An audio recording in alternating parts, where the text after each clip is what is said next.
பொறாமப்பட வச்சது வந்து சரத் சார் தான். ஆனால் உங்களுக்கு பாருங்கள் எப்படி கேரக்டர்ஸ் வருதுன்னு பொறாமையோட.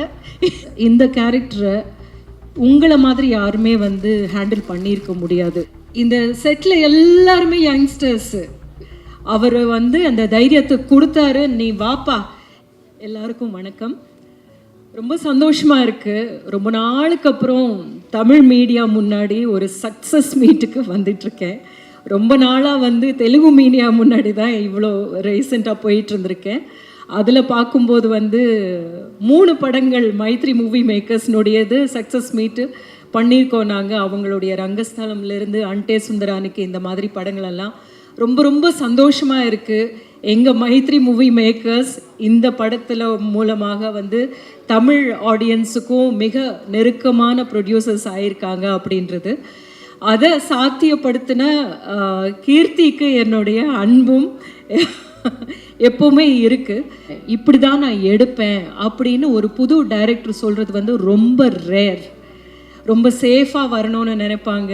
ஒரு கமர்ஷியலாக ஹிட்டு கொடுத்துட்டு அதுக்கப்புறம் வந்து நம்ம எந்த மாதிரி படங்கள் வேணால் பண்ணலாம் அப்படின்னு நினைப்பாங்க.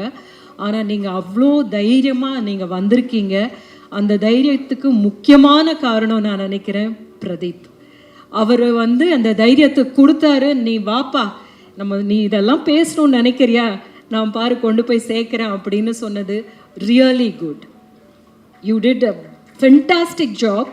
இந்த படத்தில் வந்து நான் ப்ரொமோஷன்ஸுக்கு வர முடியல, அந்த நேரத்தில் என்னால் வர முடியல. இல்லைன்னா கண்டிப்பாக சொல்லணும்னு நினச்சிருந்த விஷயம் என்னென்னா, ஒரு ஆர்டிஸ்ட்டுக்கு அவர் வந்து நல்ல டைரக்டர், ஹீஸ் காட் அந்த ஸ்க்ரீன் பிளே சென்ஸ் வந்து அவ்வளோ இருக்குன்னு எல்லாருக்குமே தெரியும்.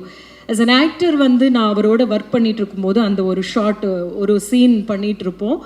அது நான் பேசிக்கிட்டே இருப்பேன், அவரும் பேசிக்கிட்டே பூனைக்கு பால் கொடுத்துட்டு அது பூனையை கூப்பிட்டுக்கிட்டே இருப்பார். அப்போ நான் வந்து ஒரு கத்துவேன், இது யார் கொடுத்தது அப்படின்னு சொல்லிட்டு. அடுத்தது வந்து எங்கள் மமிதா, திஸ் டியர் ஆக்டர். அவ்வளோ அவள் தூங்கிடுவாள் நடுவில். அவள் ஏன்னா அவ்வளோ டே அண்ட் நைட் அவள் வந்து ஒர்க் பண்ணிகிட்டு இருந்திருக்கா. பட் படத்தில் பார்க்கும்போது you did what a consistency and it was very very difficult. ஆக்சுவலாக உங்களது தான் ரொம்ப டிஃபிகல்ட் கேரக்டர்.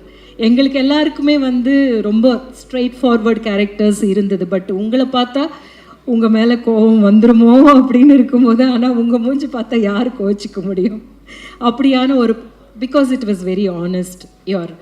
என்னை ரொம்ப பொறாமப்பட வச்சது வந்து சரத் சார் தான். நான் ஷூட்டிங்லேயே சொல்லுவேன், சார் உங்களுக்கெல்லாம் பரவாயில்ல சார், எங்களுக்கு ஒரு அம்மா கேரக்டர் கொடுத்துட்டு அப்படி நீங்கள் அழுதுகிட்டே இருங்கன்னு அனுப்பிச்சி விட்டுறாங்க. ஆனால் உங்களுக்கு பாருங்கள் எப்படி கேரக்டர்ஸ் வருதுன்னு பொறாமையோட இந்த ஷூட்டிங்கில் கலந்துக்கிட்டேன். பட் நிஜமாக சார், இந்த கேரக்டரை உங்களை மாதிரி யாருமே வந்து ஹேண்டில் பண்ணியிருக்க முடியாது அப்படின்னு. ஏன்னா அது எந்த அளவுக்கு விளையாட்டுத்தனமாக இல்லை ஃபன்னியாக கொண்டு போகிறது, டக்குன்னு மாறும்போது அந்த மாற்றத்தை நம்ப வைக்கிறது உங்களால் மட்டும்தான் சார் முடியும். உங்களை மாதிரியான ஒரு ஆக்டர்னால நீங்கள் இது வரைக்கும் பில்ட் பண்ணி வச்சுருக்கிறது, அது எல்லாத்தினால வந்து வெரி வெரி இம்பார்ட்டண்ட். அது விழுந்துருச்சுன்னா எதுவுமே நின்று இருக்க முடியாது. அப்படின்ற போது ஃபென்டாஸ்டிக் காஸ்டிங் கீர்த்தி நீங்கள் வந்து. ஸோ இவ எல்லாமே சொல்லிக்கிட்டு போகலாம். ரிதுவோட நான் வந்து அடுத்தது டெக்ஸஸ் டைகர்னு ஒரு படம் பண்ண போகிறேன். அதில் வந்து கலக்க போகிறோம். We are going to do that. And Aishwarya வந்து ஜம்முலேருந்து அந்த நேரத்தில் ஷூட்டிங் நேரத்தில் தான் கொஞ்சம் பதட்டமான நிலை இருந்தது. அப்போ அவள் வரலை அப்படின்னு நிறைய நாள் ஷூட்டிங் கேன்சல் ஆச்சு. அது எல்லாத்தையும் விட எங்களுக்கு என்ன பயமாக இருந்ததுன்னா, அங்கே எல்லோரும் சேஃபாக இருக்கணும் அப்படின்னு. அவள் வரும்போது கையை பிடிச்சிக்கிட்டு என்னமோ ஒவ்வொரு காஷ்மீரையும் நாங்கள் கையை பிடிச்சிக்கிட்டு ஆறுதல் சொன்ன மாதிரி தான் தோணுச்சு எனக்கு. யூ ஷுட் பி சேஃப் அப்படின்னு சொல்லிகிட்டு இருந்தோம். தேங்க்ஃபுல்லி அது வந்து எஸ்கலேட் ஆகாமல் நல்லபடியாக அது வந்து we were all very relieved after that. But அந்த ஊர்லேருந்து நீ இங்கே வந்துட்டு இங்கே ஒரு நல்ல படம் உனக்கு கிடச்சிருக்கு அப்படின்றது. And it looks like you are a good writer. அதுலேருந்து அவ்வளோ பேசியிருக்க முடியாது. All the best to that also. இந்த செட்டில் எல்லாருமே யங்ஸ்டர்ஸு.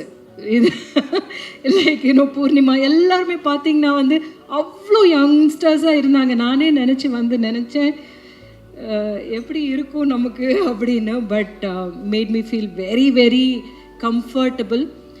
டூட் மாதிரியான படங்கள் வந்து இந்த காலகட்டத்தில் வந்துட்டுருக்கிற 2 முக்கியமான படங்களும் ஒரே விஷயத்தை பற்றி வேறு வேறு விதமாக பேசியிருக்கு அப்படின்றது தான். இதை வந்து மக்களுக்கு கொண்டு போகிற விதத்தில் நான் இப்படி சொல்கிறேன் அப்படின்னு 2 டைரக்டர்ஸு அவங்களுடைய இதில் சொல்லியிருக்காங்க. நம்ம வந்து நாட்டுப்புற பாடலும் இருக்குது, இன்னிசை பாடல்களும் இருக்குது, எல்லாத்தையுமே கொண்டாடிக்கிட்டு இருக்கிற ஆட்கள் தான் நாம். ஆனால் எல்லாருக்குமே நான் இப்படி சொல்லுவேன், இந்த விஷயத்தை வந்து அவங்கள சிரிக்க வச்சுக்கிட்டே நான் சொல்லுவேன் அப்படின்னு ஒரு தைரியமாக சொன்னார். நிறைய லைன்ஸ் எல்லாம் கீர்த்திக்கிட்ட நான் சொன்னேன், இதெல்லாம் வந்து நான் யோசிச்சே பார்க்கல இவ்வளோ நல்லா. ஸோ நிஜமாக என்ன தோணுதுன்னா, சினிமா வந்து நல்ல யங்ஸ்டர்ஸுடைய கையில் இருக்குது அப்படின்ற ஒரு நம்பிக்கை வந்திருக்கு. இதே அளவுக்கு ஒரு தைரியத்தோடு நாங்களும் கூட பேசலையோ அப்படின்னு தோணுது. அவங்களுடைய லாங்குவேஜில் அவங்களுக்கு நீங்கள் என்ன சொல்லணும் அப்படின்றது அப்படி போகிற போக்கில் போட்டு விட்டுருக்கிறது ஃபென்டாஸ்டிக். இதை நீங்கள் வந்து எல்லாரும் ஏற்றுக்கிட்டீங்க, மக்கள் ஏற்றுக்கிறது தான் மிகப்பெரிய ஒரு விஷயமா இருக்குது. இவ்வளோ பெரிய வெற்றியாக இந்த படத்தை கொண்டாடிட்டு இருக்கிற போதே ஒவ்வொரு விஷயத்தையும் பேசிகிட்டு இருக்காங்க.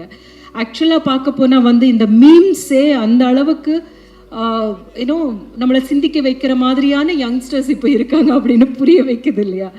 So thank you so much for making me part of this film Keerthi. Because நான் தமிழில் நான் எதிர்பார்த்துக்கிட்டே இருப்பேன், இந்த புது டைரக்டர்ஸ் எல்லாம் ஏன் நம்மளை வந்து கூப்பிட மாட்டுறாங்க அப்படின்னு.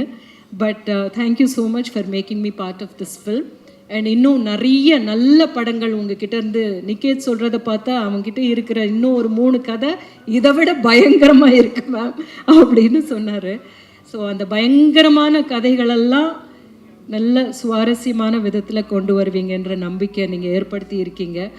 அண்ட் ரொம்ப நன்றி.